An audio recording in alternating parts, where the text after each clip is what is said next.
So maybe some of you have a few questions to ask about that. My first question would be about the American Psychiatrists Association.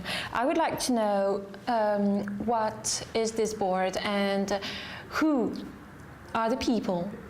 Let me simplify. There are two associations in America called the APA. One is the American Psychiatric Association, and the other one is the American Psychological Association. In terms of who made up the DSM, it's a medical model, so essentially it's been designed by psychiatrists. But as psychologists, social workers, and nurses started treating the same patients that psychiatrists treated, they've all been trained in that model as well. So it's adopted by everyone. But however, I want to say in a very short way that it's very controversial and very political. In fact, the earliest version was seen to be too based on Freudian psychoanalytic theory in such a way that there were many biases against women. For example, there was a disorder that was called masochistic personality disorder, and it was almost always applied to women. There was another one called hysterical personality disorder, and lots of research has shown that many of the people making the decisions were men, and many of the clients assigned that particular category were women. And in fact, when you look at why did they decide that someone was hysterical, it had to do with Freudian theory, and it was a preset idea. You see what you expect to see. And when researchers look carefully at a variety of emotion, that women in fact do express more emotion, and it's accepted in the society socially. So whether it's a physical difference, a biological one, or a social one, doesn't really matter. There was a bias against the way that women were naturally behaving, so that you can't take women and compare them against the average man, because you're not going to get a fair estimate. The other one, masochistic personality disorder, feminists have taken that apart since the 1960s at least, because a masochistic personality disorder was often assigned to women who were in a volatile relationship with a man who beat them. No one ever said that the man had some kind of self-defeating personality disorder until a woman named Paula Kaplan came along and said, why have we looked at women as being responsible for men's violence and not looked at men as having a disorder that makes them responsible for their own violence? In my courses at university, a lot of my teachers, when they talk about DSM, they say it is non-theoretical, with inverted commas. Why do you think they think this? I think even if they haven't been perfect at it, the people who use the DSM and design it try to base any changes on research. Therefore, no matter what they think theoretically, if somebody presents with a number of symptoms, they try to use an objective checklist to try to describe these symptoms in such a way that their language is neutral and doesn't imply any theory.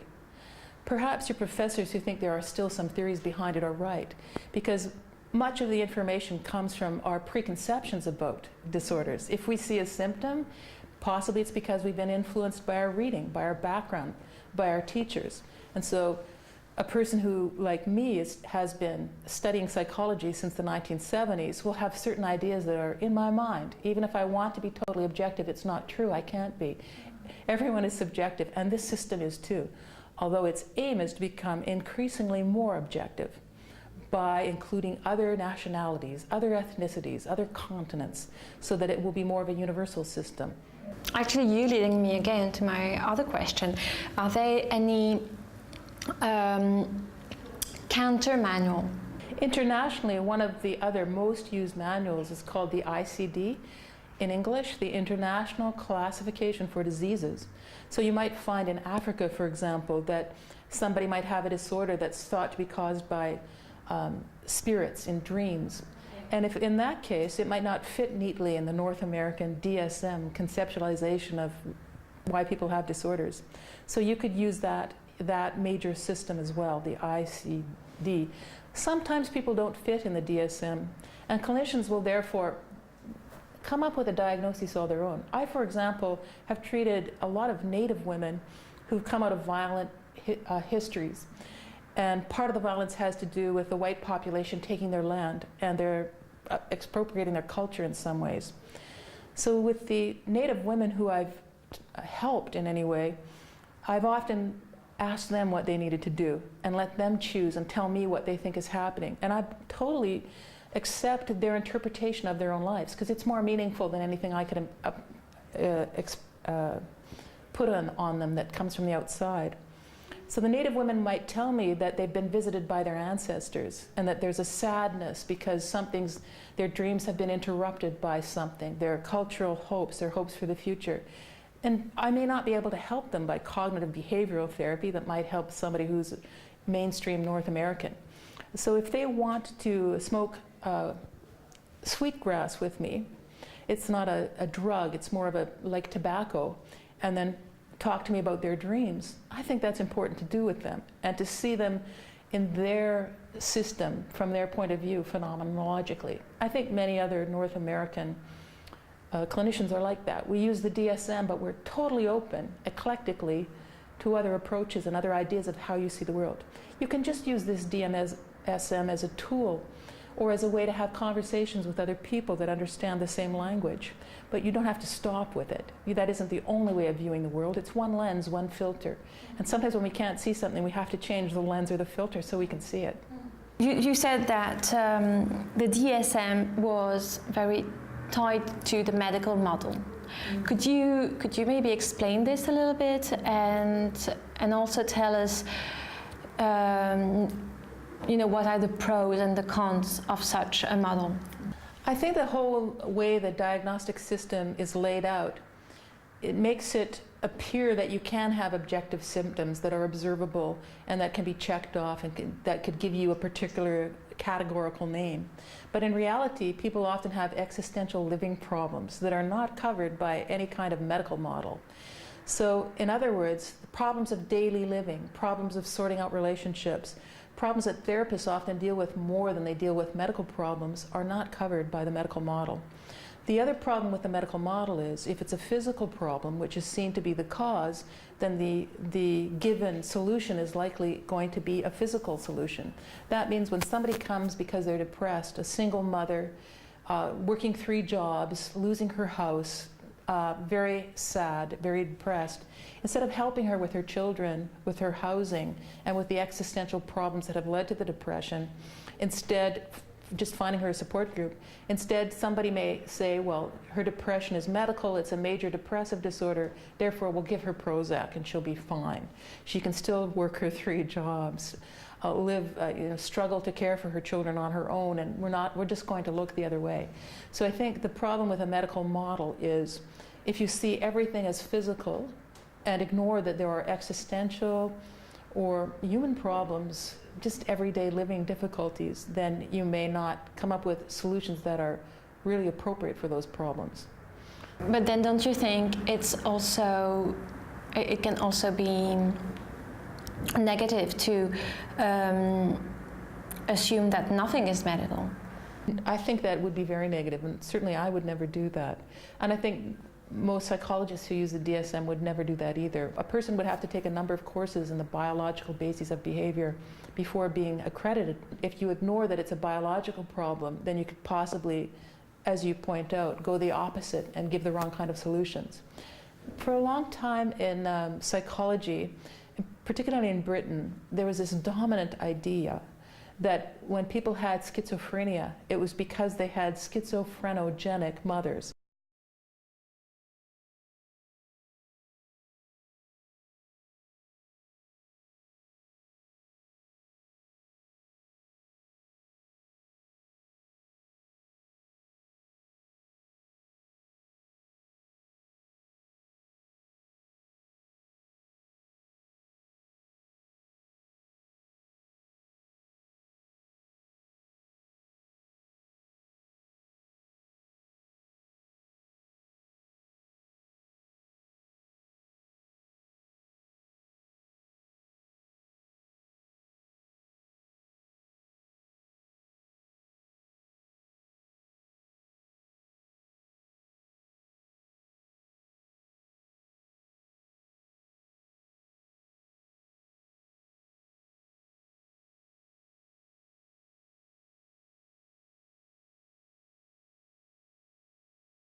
I think you have to really understand what are the biological causes as well as psychological and social causes. The DSM is a pretty good system for trying to include those things.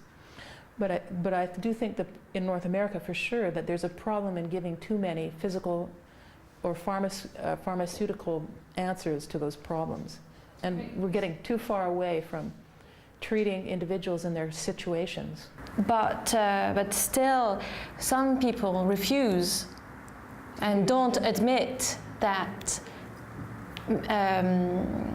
that drugs are useful, and tend to think that if you're a psychologist, you're supposed to treat a person only with therapy. I think in North America, you'd find it very hard to find any younger psychologists with that point of view, because they have to take too many courses in neuropsychology and neuropharmacology and in the biological bases of behavior. You mentioned as well that drug companies tend to promote disorders that disorders can be treated safely with the drugs they produce in order to promote their products, their drug. What do you think about this? Do you think it's really true? Is there a real lobby of the drug companies?